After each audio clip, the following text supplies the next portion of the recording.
How's everybody doing? This is Blake with Blake Builds. Today we're going to be installing an MSD two-step on my 2003 Silverado with a 5.3. You can install it very simple, but I'm probably going to get a little more in depth using the steering wheel controls.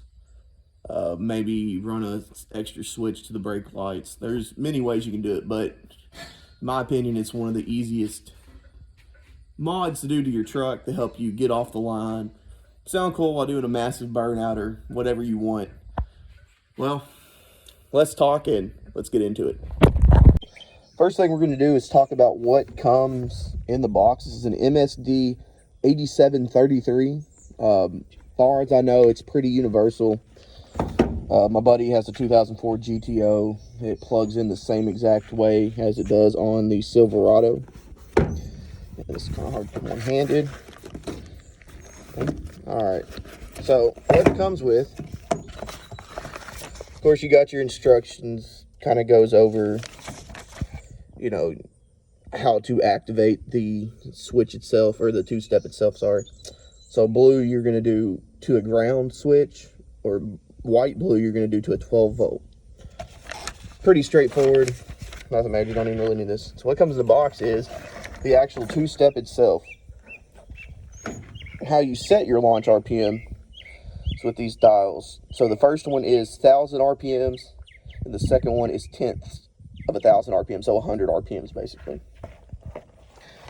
It also comes with this blue wire for your trigger wire. You can plug it in either of these, and it doesn't matter. So the first thing on the install is figuring out where in the world are you going to put this. So once it's mounted, you want to be able to easily access the dials to adjust your, two-step RPM. A lot of people screw it right into the firewall here on these studs. Just literally clamp it down. I'm probably going to do something simple, so you come over to the side here. Super easy, a tiny screwdriver, you can just adjust it. See this, I'm not even using this stud. That may be where I've put it. And you lay it up here.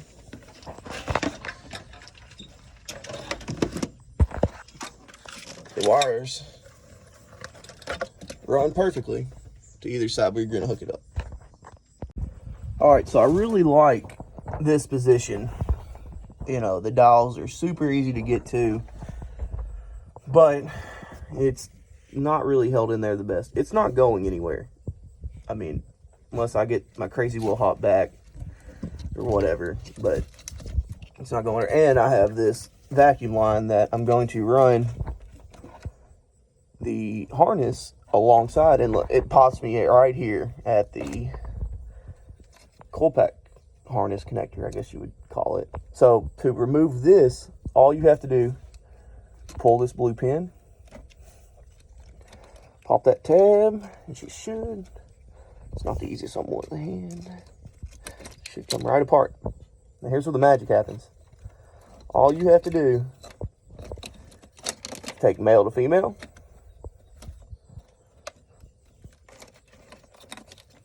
female to male, and get it, make sure she's clipped together good. Granted, I don't have a piece for that bottom blue, but I'm just gonna stick this guy right here in this top one. I could probably find that somewhere and add it just as a safety measure. I may stick a zip tie in there. There's no way this is gonna come out, but an off chance it does, which with my luck, there's a good chance it will. I probably will add a small zip tie there as a locking pin. I'm going to go ahead and do the other side now. It's basically the same. I'm just going to route it behind the intake and plug it right into the coil pack over there. It's the same exact way, but there's no need to show it. All right, I have her connected in here. Again, it's exactly the same. You just pop it back. I've got my safety tie in. The wire is ran very nicely behind the intake, very hidden. Of course, I'm going to hook her back together, or zip tie her down, and just go right on this wire. I mean, I could have done a little better job running that up in there, but this thing, it's not a show truck. It's built for hoes, not for shows. I got her zip tied in with the best that money can buy. And personally, I think it fits pretty well. I mean, just stepping back, it doesn't look too out of place, except, you know, it's clean and everything's absolutely filthy in my engine bay. But here you can see the connector ran in. I just kind of tucked it up there, plugged in, ran behind the intake. Looks fairly factory. So I did add a zip tie here to either side, just as a little safety precaution. There is absolutely no way that this was going to come unplugged. But if it can go wrong, it will go wrong. If it's something pertaining to me. So, a little bit of insurance, I guess. Now that everything's mounted in and ready to go, you have to decide, do you want to trigger it with a ground, which that's what it's on right now. I doubt I'm going to use ground, but you got to choose if you want to use a ground switch or a positive 12 volt switch. It's really personal preference. It's really easy to add a 12 volt ground switch. If you just wanted to, you know, flip a switch, you can just run the wire to a switch, run a wire to the switch, and then just run the other end of the wire to, you know, a chassis ground. Super, super simple. I love that that's an option on here. But for my purposes, I'm pretty sure I'm going to go with the 12 volt positive switch. I have to get in here. My truck is the LS package, so I do have steering wheel controls.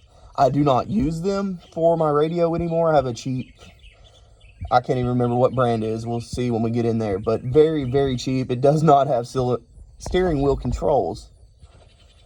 So I'm going to reuse one of the volume buttons or source buttons or something on the steering wheel to just hold and activate the two-step. So if I'm setting at a red light, I can set her and just bounce it off the two-step or whatever.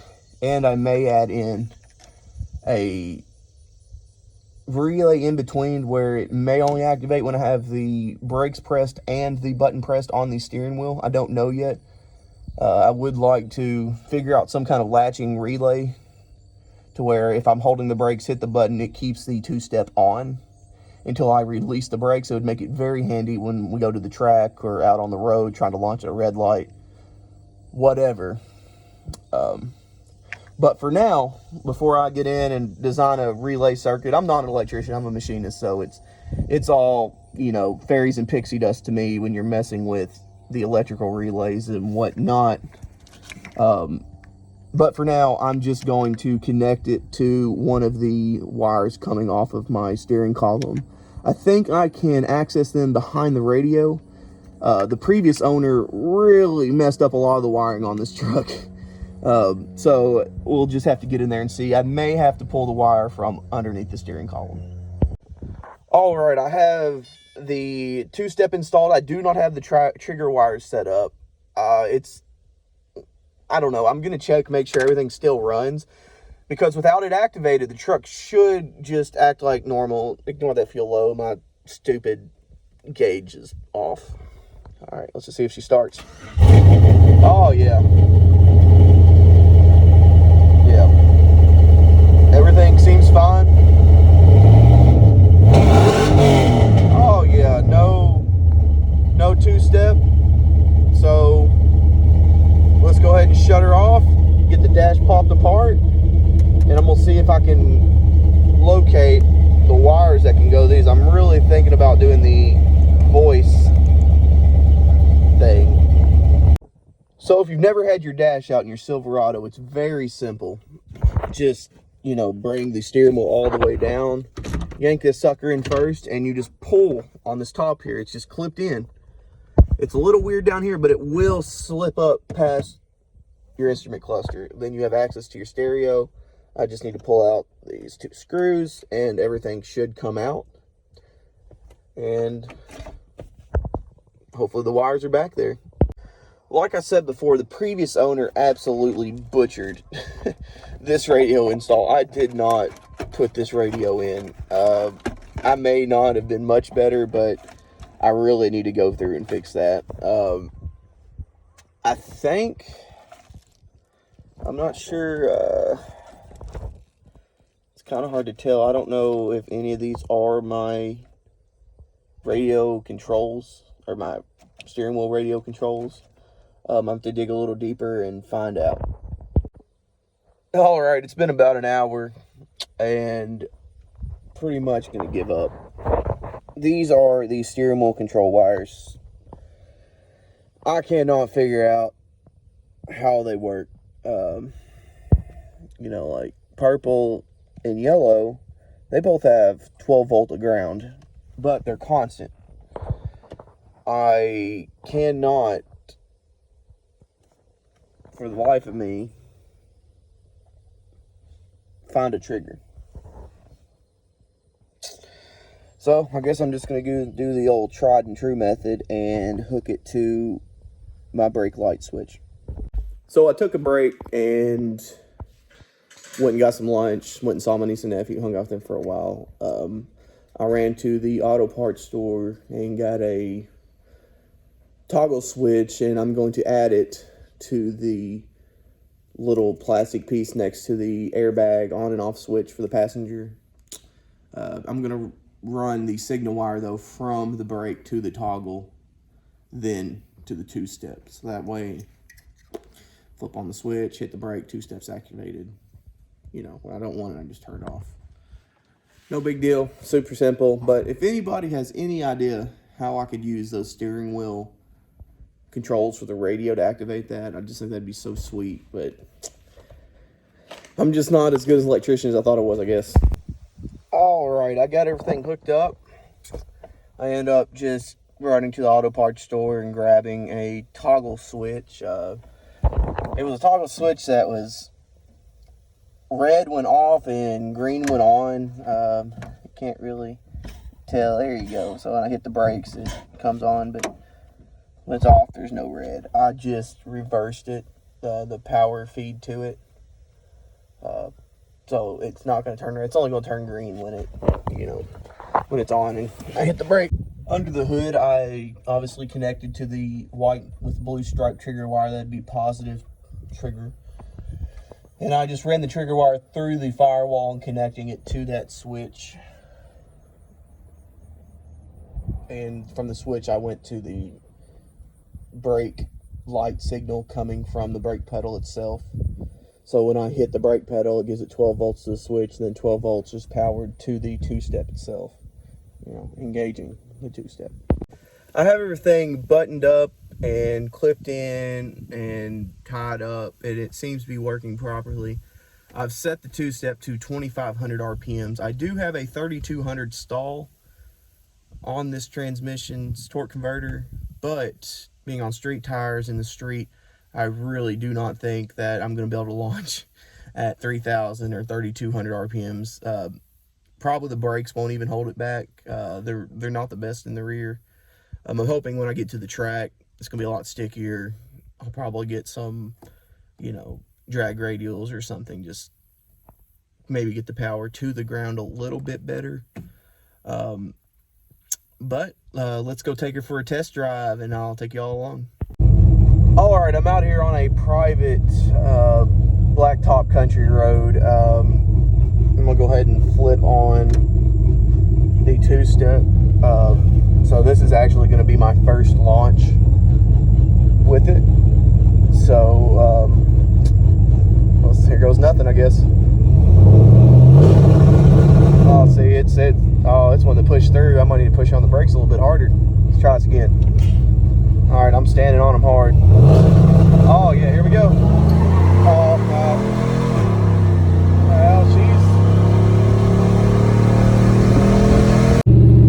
so it seemed to work pretty well. I do need to turn it down for this blacktop, but now that I have a little more heat in the tires, it may hold. I'm going to do another one here, and let's see how it goes. Now that we have some heat in the tires, I'm going to try her again. I am standing on the brakes, going to bring her up, and let's go. Still.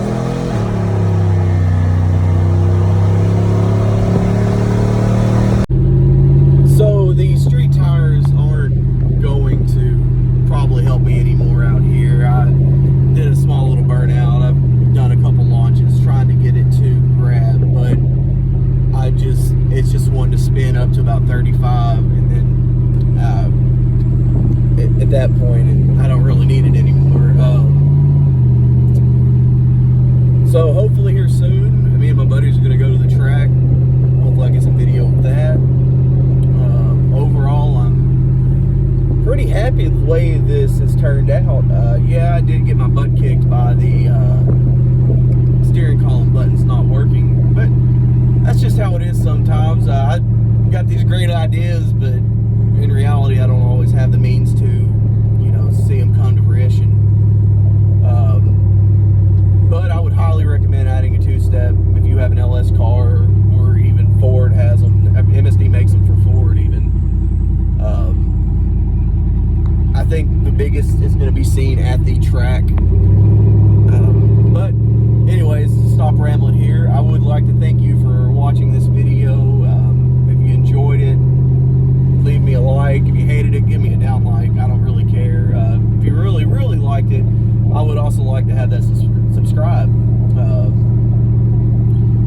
So you have a wonderful evening, and thanks for watching.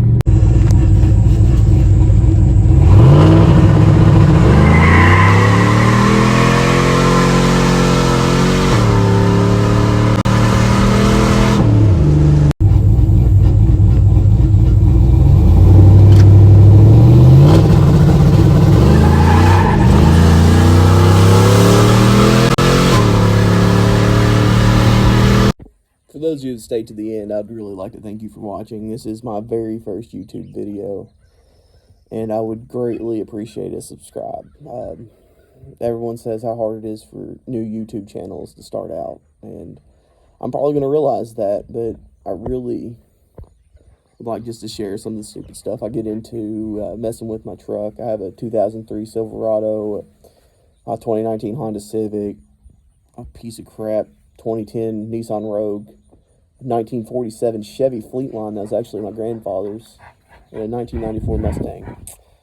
We'll probably eventually get in with videos with all of those, but in the meantime, I'm thinking about doing a giveaway for the first 100 subscribers. It wouldn't be much, a $15 or $20 gift card to your choice. I just email it to you, just something maybe to help grow the channel a little bit better.